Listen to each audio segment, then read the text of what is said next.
What's poppin', Rick Mill fam? Today we about to react to some of the wildest money advice I've ever heard in one video, and we're about to react to it together. I'm about to explain to you and react to see why this is some bad or good money advice that impacts anyone. As we go through, drop the worst financial advice you've ever received in the comments. Let's go ahead and check it out. Let go. Because I pay for things with offers, everything costs the same amount. How does Grant say this when he owns all this real estate? Welcome back, Money Guy family. The team has once again put together what they tell us are 10 insane videos. And Brent, I am so excited about this because it sounds like these are truly unhinged. And they said to make sure that we pay special attention to the very last one. So let's dive right in.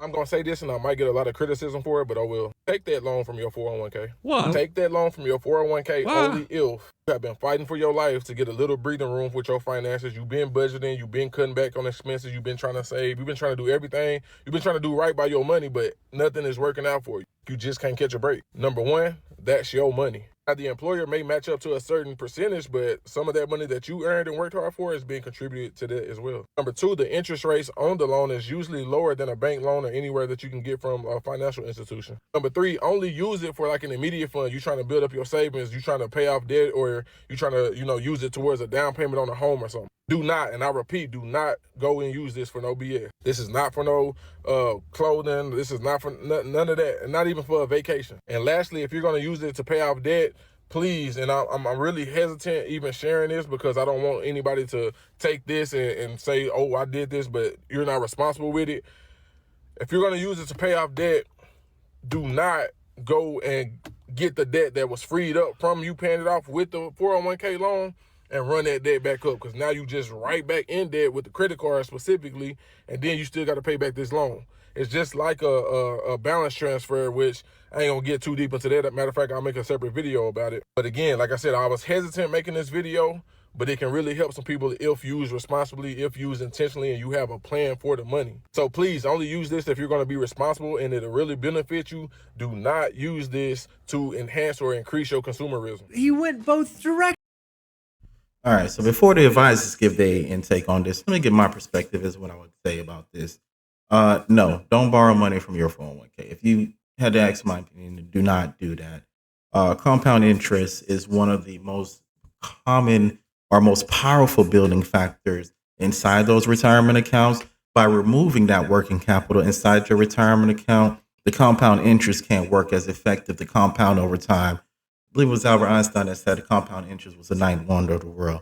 And he was surely right about that. If you ever look at a financial portfolio and you see how the wealth is being built, most of the money comes from that compound interest, and you can earn that compound interest tax free in a Roth IRA.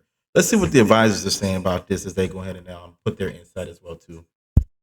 Here, he started off really, really bad because he's basically saying, hey, Go that get your 401k money. is there. You need to go rob from your future self, rob from your future self, rob from your future self. But then he did kind of bring it back and he said, if you do find yourself in the situation where you must take a 401k loan, don't do it for this and don't do it for this and don't do it for this. So I'm conflicted. Some of the advice he gave there was okay. I don't like the way that it started. Here's the thing, you dig a hole. What I want you to know, when you're young, you are a billionaire of time. And when you're a billionaire of time, your time just can grow exponentially. So you get to choose your heart.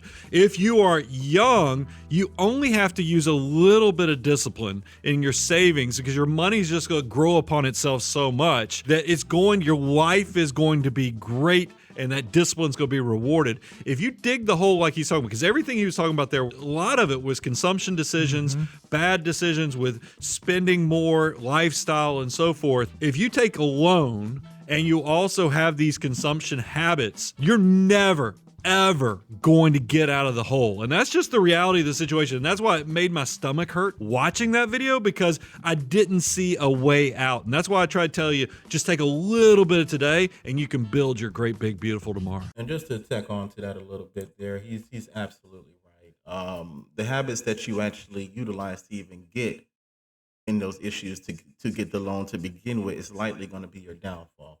So you really got to study yourself and understand your own habits, understand your own spending habits, doing a budget, a $0 budget monthly, and understanding where every dollar is going is definitely the best way to help you understand where you're actually making these mistakes and have these consumption habits and where a majority of your money is going. So I definitely agree with him on that. Let's lock in and see how the next one gonna play out. Lego. You have to trade at the right times because if you don't, you can actually lose a lot of money. If you look at all the profitable traders, they are trading at a certain time. And the best time to trade is actually when your session opens. If you trade in Forex, you have your session opens. If you trade in stocks, you know it opens at 9:30 a.m., right? If you trade in indices or NASDAQ or futures, you know that certain instruments open at a certain time. That's when you need to trade because that's when all the volume comes in. That's when all the volatility comes in and actually give you decent moves so you can make profits. You can't just open up your laptop and say, oh, you know what? It's 5 o'clock p.m. Let me take a trade. Probably because underperform. it might be slow at that time. Trade when the market has volume. If I knew where a hidden treasure was buried, and I did a YouTube video and I said, hey, here's how to find the hidden treasure. Here's how to find.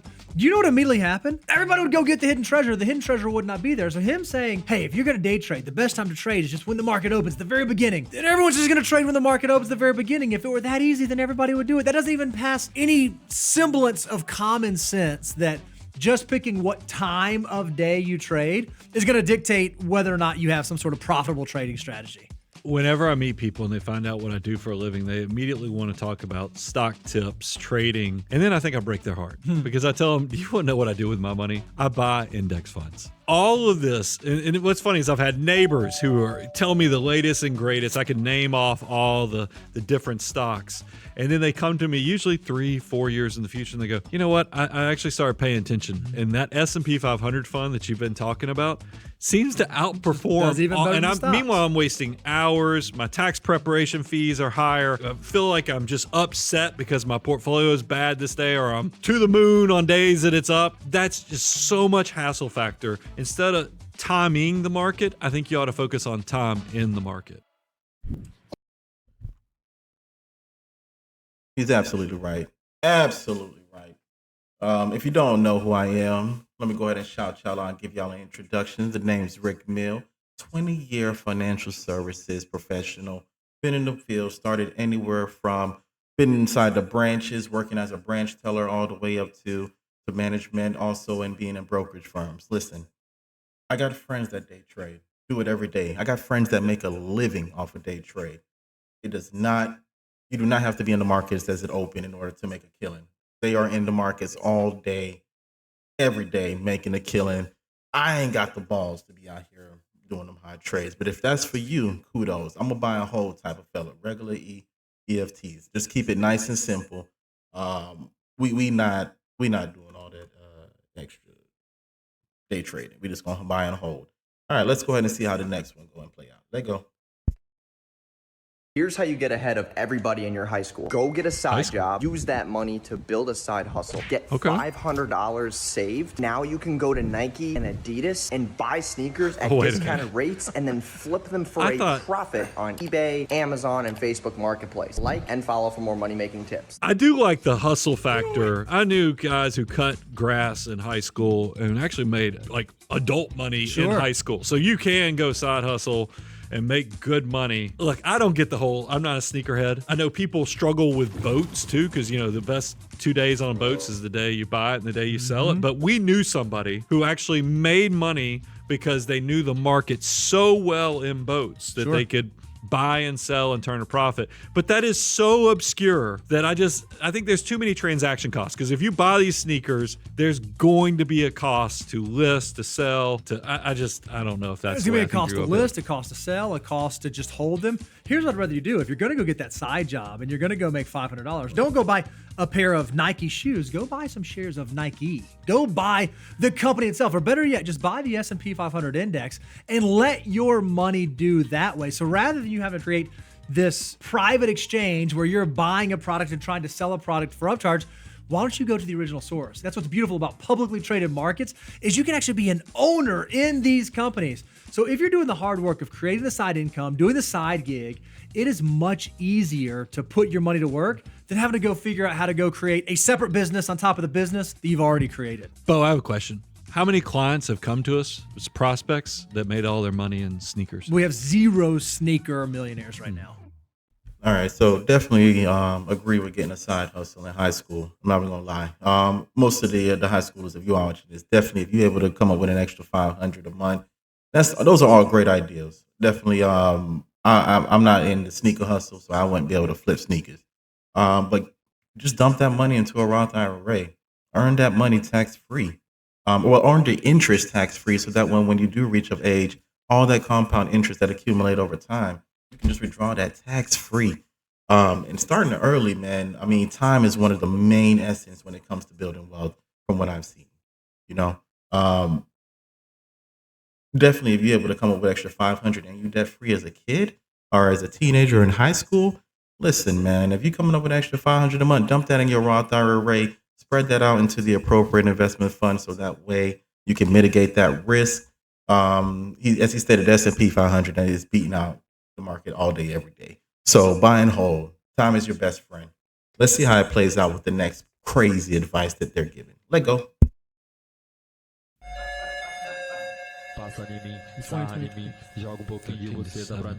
how high that is. I should have a warning for it. Oh.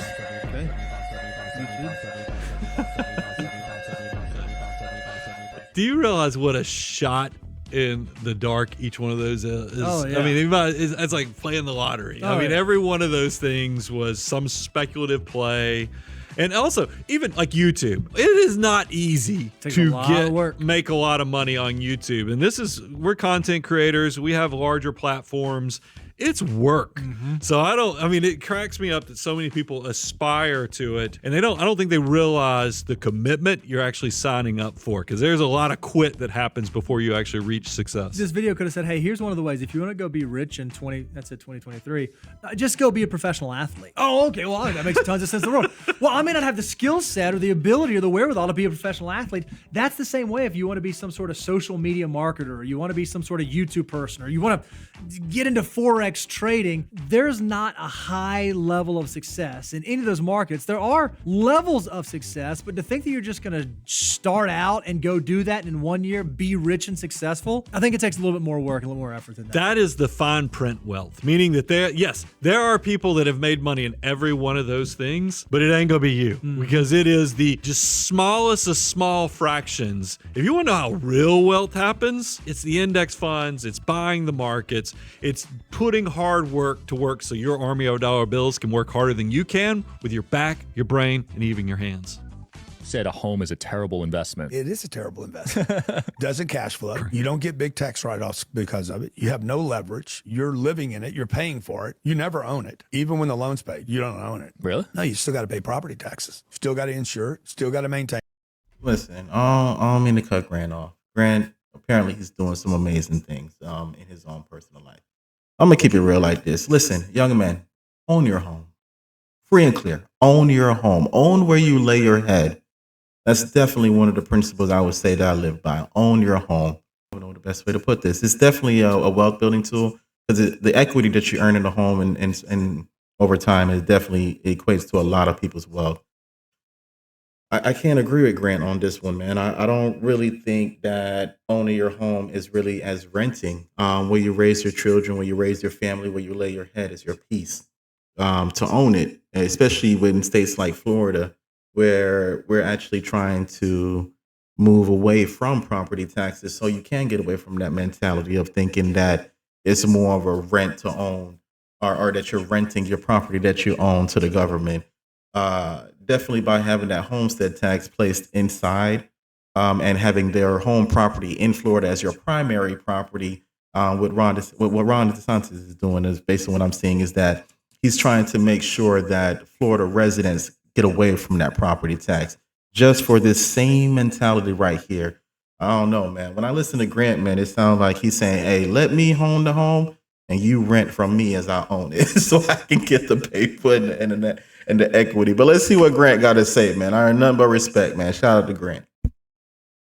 If you just break it down, and don't become emotional because people Now, get how does emotional Grant about say their this when he house. owns It's my all house. this real It estate? ain't your house. You're a partner in this house with the state. Your recommendation to a normal family would be to rent? Never buy a house. Rent where you live. Take all your money and invest in properties that cash flow. I'm not saying don't own real estate. I'm saying live in a house and pay rent. Take all the money that you would have spent on that house and invest in real estate that cash flows, that pays you every month. Could be retail, storage, apartment buildings like we invest in. Could be land. If you're a farmer or a rancher and you know how to get cows to cash flow, then do that.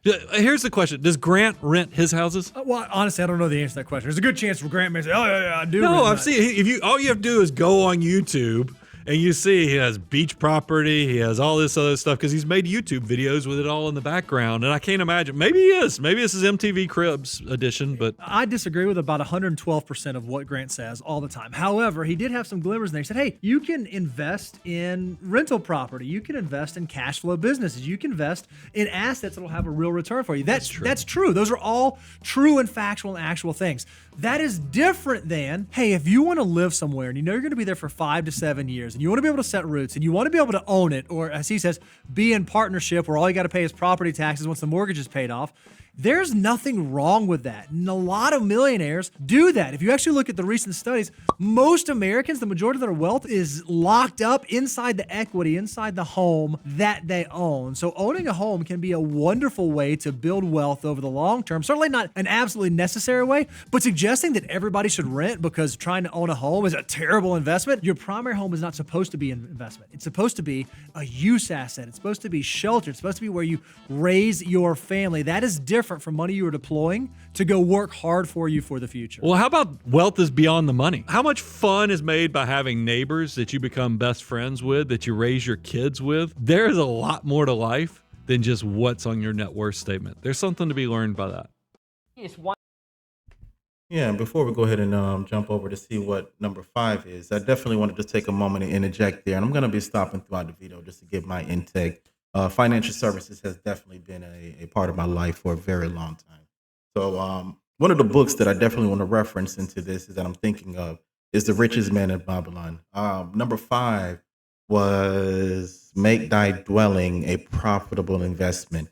And essentially what that means is own your home free and clear instead of renting forever. Like you get to the point where your money builds equity instead of just paying rent and making someone else wealthy. You can actually have that wealth to be transferred over into your family and give to the next generation. It's all about establishing generational wealth. That's what it ultimately comes down to.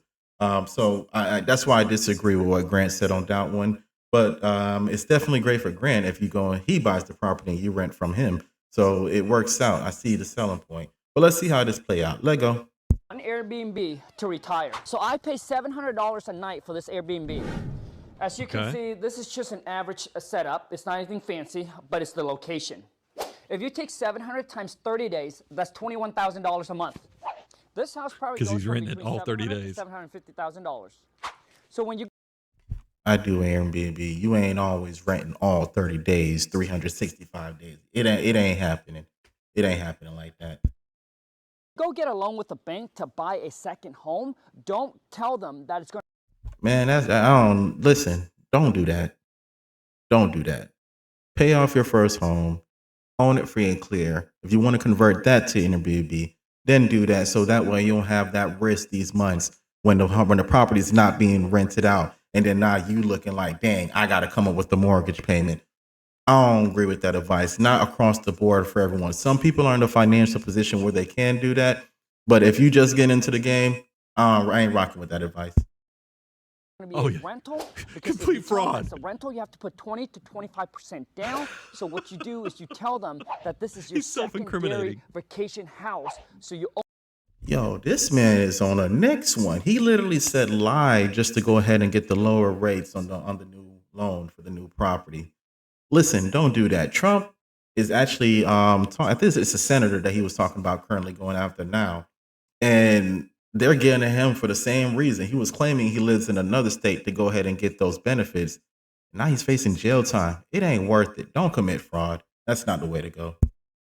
Only required to put 10% down. Oh my gosh. The average income in America is around $54,000 a year.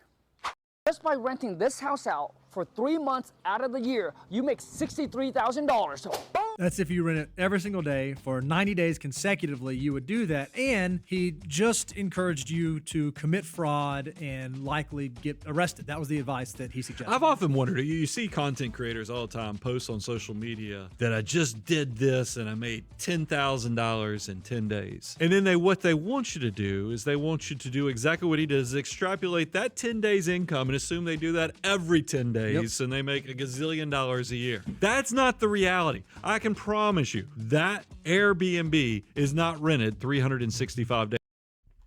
Listen, if I followed that advice, I'd be bankrupt in 3 days. Horrible. I had a beach condo, my own. Learn from my mistakes. You only make your money in those peak seasons. The rest of the time, you're just praying that you can get a snowbird to live there and pay your notes or your mortgage payment. This is why these people mislead you. They act like every day, the best days are every days, when that's just not how this process works. When you go to borrow money, when you sign any sort of loan documents, there's going to be a thing at the very bottom, at the very end, before you sign that says, I attest that all information shared in this document is truthful and accurate to the best of my. Oh, check out them truth and lending disclosures. It is real. They will come after you. Do not lie on these documents to get these loans. It is not worth it. Knowledge. If you are doing something and that is not true and you are signing saying that it is, there's a good chance you can end up in a world of hurt. You could end up in jail. Yep. About to buy $1 million home for half the price. The thing is, you can only do this if you know how to utilize cryptocurrency. So this is the house that I'm gonna buy, and it costs about $1.4 million. So I'll have to pay around $7,000 a month. But for this entire house, the total that I need to pay is $740K. It's because of crypto. For the down payment, I'll have to pay about 20%, which is $290K. With the remaining $450K, I'm gonna put that into the Anchor protocol. Once I deposit the $450K, it'll yield me 19% per year. Oh yeah, guaranteed. $8,000 a year. Now divide that by 12 months, and that's gonna make me $7.3K a month. Just enough to cover the monthly cost of this mansion. After it's paid off, I'll have a $1.4 million home, plus be making $7.3K a month doing nothing. If you wanna learn more about crypto, check out my bio. Hey, somebody go check on the status of this guy, because I think a lot of these protocols have busted. There's no way. I've seen that video before. I want to know where this guy is busted right now. That's not. Yo, how you even getting qualified for that loan? I mean, even if you come with the cash, how much cash flow you have coming in to actually prove that you're getting approved for a what he said, $1.4, $1.5 million home? I really believe that. Nah. Let's see how this plays out. Not the way that the real world works. That's not the way that you actually go out and build wealth. That's just not possible. That's not something that could actually happen. Oh, I'm going to go do this. I'm going to make 15% every month. And da-da-da-da. That's not the way that wealth is created. That's not the way investment returns work. If you happen to see somebody telling you that's what happens, or you happen to be in something where all of a sudden I'm getting double-digit monthly returns every single month, I would caution you, be very careful. It's likely you are involved in something that you do not want to be involved in that does not stand up. That's likely a scheme. Trees don't grow to heaven. When I go to a house party, I always ask the host, how many bedrooms are in your house though? They're like, I don't know, 4 bedrooms? Oh, okay. I'd be like, why are you asking me that? 4 bedrooms. Legally, you are required by state law to have 9 smoke detectors in that house. That's 9 smoke detectors I can steal batteries from. Yeah, because while you're partying, this is tongue-to-cheek. I'm upstairs profiting. I'm looting your house. I'm unscrewing Philips light bulbs, the LED light bulbs, the really nice ones you can control with your phone. I can unscrew those, and now they're in my pocket. Now they're in my backpack. Now I'm walking out the door. Now I've got wait until he finds out about catalytic converters to make on Facebook Marketplace when I resell them. I've positioned myself to be in a place to succeed, and I won't go to house parties that are less than 3 bedrooms. Might as well take the air conditioner and get the copper out too. Could you imagine a dude? Yo, so homie at house parties just stealing batteries out of smoke detectors and light bulbs? I don't get it, bro. Yo, somebody drop a comment below. Help me understand, man. Explain this to me. I'm not going to no house party to steal light bulbs and batteries out of smoke detectors and think that I'm going to come up on Facebook Marketplace. Yo, what's to these people? Yo, what's to you, bro? Like, is this really what's, man, look, man, listen. Walking out of a party with just light bulbs just sticking out of his pockets everywhere? That's not That's Yeah, not a they thing. put that one in there to see That's if we not were a thing. awake still. And look, if you go to a house party and you steal all the batteries out of the smoke detectors, and then you unscrew all the light bulbs and steal all You're only those, getting invited to that party I assure once. you that will be the last house party you get to go to, because all of a sudden you're going to be called Sticky Finger Steve, and you don't get to go to house parties anymore. That's an important lesson to teach your kids. You got to be careful how you behave because you don't want to get one of these bad nicknames and then get labeled and carry that for the rest of your life.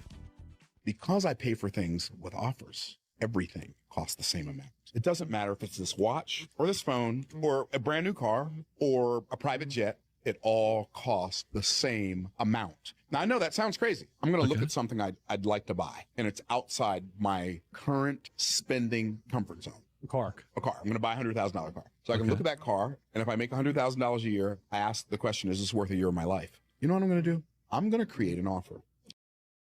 Oh, he's confusing me, bro. There's no way if I make 100K, I'm going to spend 100K on a vehicle. I'm not doing that. There's no way that 100% of my income is going to be going into depreciating asset every year until it's paid off. All right, let's see how we go with this. I'm going to create a $5,000 offer, and this $5,000 offer is going to create a transformation for somebody that's worth $50,000 to them. So they're going to pay me $5,000. So when I Yo, what's the offer? You're not just going, this is that word salad that they be doing in the sales field. You're not going to tell me you're going to get 5K and then I'm going to present an offer where this 5K offer is going to be worth 50. What's the offer? I create the offer. I have to use creativity to create the offer. I gave them the offer. They paid me for it, but I still have the offer. They bought it, but I still have it, which means I can sell it to somebody else. So this one person that gave me $5,000, that doesn't preclude me from selling that same $5,000 offer to another person or another 10 people or another 100 people or another 1,000 people. So I still have the offer. I still have the creativity that I used to create the offer, and I have the money. Now I take the money and I go buy the car. I don't have the money anymore, but I have the car, the creativity, and the offer. Which means I can sell the offer. He still ain't say, what is the offer? Because we all could be doing it. Listen, if you got 5 racks, you can 10 times it and turn it to 50. Tell me this offer. Let me know. Yo, put me on game, because what's the offer? Place the money that I no longer have because I spent it on the car. You ever seen the movie Inception where it's like a dream within a dream within a dream? I feel like that's what just happened. I didn't. He was I well don't spoken, but I couldn't tell where he was going with that. That's what you always have to be careful of the silver tongued people that make everything sound good. But I just was like, I'm lost in the woods. He said, I'm going to come up with an offer, and that offer is going to be 5,000. But somehow he's selling the offer, and then he was buying the car. It made me think of, but if you're my age, chain letters where you send out supposedly and convince people to send you $1 back, and you supposedly be rich. If you go to a car dealership and you try to buy a $100,000 car, and you tell them I have a single $5,000 offer for you that I can give you that you can sell over and over again, they are not going to let you drive off. The odds are you may be leaving that dealership in the back of someone else's car. All right, Chad. So before we go ahead and get into the last one here, number 1 spot, let's take a moment and just summarize what's going on inside this video. Definitely, I would say the worst advice was lying on lying on the mortgage application for the investment property. I'm definitely gonna say that so far from what I've seen, that was the worst advice. Outside of stealing light bulbs and batteries out the smoke detector at a house party. I would definitely say one of the number 1 rules of money that I can say that I took from the richest man of Babylon that I implemented was to control thy expenditures. I'm not even gonna lie, that was honestly the reason why at the time I was able to purchase my first home, even while paying child support, which is crazy. Most men cannot maintain their parental responsibilities as well as purchase a property when they are in the system in that degree. So that was one of the first things I can actually say is that was crazy, is that by controlling and living below your means and distinguishing between your needs and wants, so you don't spend everything you make, definitely can give you a nice nest egg to go ahead and get ahead. So go ahead and drop a comment below. Let me know which one shocked you the most, man. Go ahead and give me some feedback before we go ahead, and let's see what's happening on number 1. Let's go. It's whole life insurance. And this is probably the most underrated, undervalued investment of all time. And I think I believe in all my heart it's kept this way because they don't want it to become some public thing. Chase Bank owns the most whole life insurance of any bank, 500 billion or something like that, right? And all these millionaires and billionaires and private equity funds, all they're doing is taking this money that they're making from their businesses when they, go and buy a business small and build it up and sell it. They take that money and stick it in your real estate or stick it in whole life insurance. Oh, or whole life Because then when insurance. it's in whole life insurance, you can leverage it again. Okay, so what do you say there at the end? Wow, all these. All right, so before the advisors get in and give their final take, I'm gonna go ahead and give my input on what he just said. As I stated, the name's Rick Mill, 20 years financial services professional, sold life insurance for 6. And one thing I can say about life insurance is buy term, invest the difference. You do not need life insurance for your entire life. You only need life insurance to cover your years of that you're building and earning wealth, to cover in case you were to be lost and your family needed to recuperate that income that's by you being lost.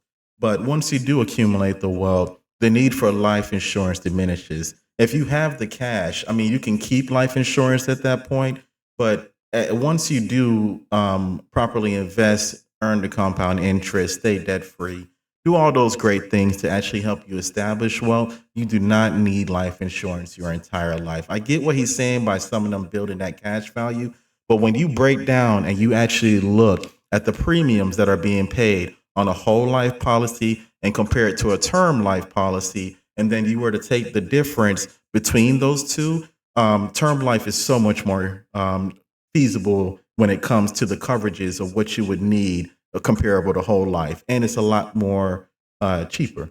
So the money that you would actually spend on the difference between the whole life and the term policy, you should invest that into yourself, invest that into your 401k, your Roth IRA, match out these investment vehicles so that way you can really establish wealth. That's from my experience, from me selling life insurance as a high producer as well, closing a lot of business, and also delivering to those families in their time of needs when they were deceased and they needed to receive those checks. So definitely you don't need life insurance your entire life. Buy term, invest the difference. Let's see what they got to say. Millionaires and billionaires. Brian, we know a bunch of millionaires. They all take all this money they're getting from their businesses and they dump it in real estate. Yeah, true. Some of that happens. And they dump it into whole life. That one, not so much. And then what they do is, and he did this thing, he goes, Then they leverage it. Oh, I don't think I'm a lot dumber than you thought that I thought I was once. Then they can borrow. Yes, that is true. If you have a cash value, whole life, permanent type insurance policy, you can borrow against that. But my question is, why on earth, if you're a business owner who's making all this money and has all this money, why would you go buy a thing, an insurance product, that then you'd have to borrow money from in order to access the capital? It does not make sense. This is not, in fact, what wealthy people do with their money. Yeah, without a doubt. Look, insurance has a place in your wealth building journey for de-risking, protecting you in case you prematurely die or have accidents or things like that. And it is true. Wealthy people can use life insurance and other things for planning methods. But I believe what he's describing, I think he's just setting up a honey trap to try to get 7-figure people in to be, because look, people hate paying taxes. So they hear somebody who's once again silver-tongued, goes in. It wouldn't surprise me if we find out later that this is not on the up and up. Holy cow. You guys were not kidding. This was true insanity. And it just shows me, be careful who you let in your head, because there's a lot of people trying to get into your wallet, into your purse. You've got to pay attention and know that there's a better way to do money. If it sounds too good to be true, it often is. The things that have worked for the last 100 years when it comes to building wealth are likely the things that are going to work for the next 100 years. Be careful of folks who are trying to sell you something that is not real. Hey, like our feedback? Go to moneyguy.com. Check it out for yourself. I'm Brian. This is Bo. Money Guy Team out. And there you have it, chat. Shout out to Brian and Bo, the Money Team. Appreciate them. I'm going to be dropping their link to this video down below. Definitely appreciate them providing so much insightful insight and entertainment. But which one of these shocked you the most? I mean, I stand corrected. The last advice of buying whole life, I would say probably shocked me the most. Being in financial services, it is something that you hear all the time. Because when I'm gonna tell you from the sales perspective, you make the most money when you sell whole life. So it's more beneficial to sell a whole life for me to get a bigger bag as the representative than it is to be selling the term policy. But the term policy is what's best for the individual. So let me know below which one shocked you the most. And if you enjoyed this breakdown, man, hit the subscribe button. Hit it. I appreciate all y'all, man. So you don't miss this next insane reaction that I'm going to be doing to. And wait until you see the next money advice video that I drop. It's going to be even crazier. We definitely going to be dropping more content more consistently. And if you have not, I'm going to say it one more time. Hit the subscribe button. I appreciate all the new subscribers, everybody that's been dropping in, showing love and support. Welcome to the Rick Mill family. And if you haven't, man, we adopting. Hit that sub button so you can join us, man. Anywho, man, stay tuned for the next installment. Rick Mill is out. Peace.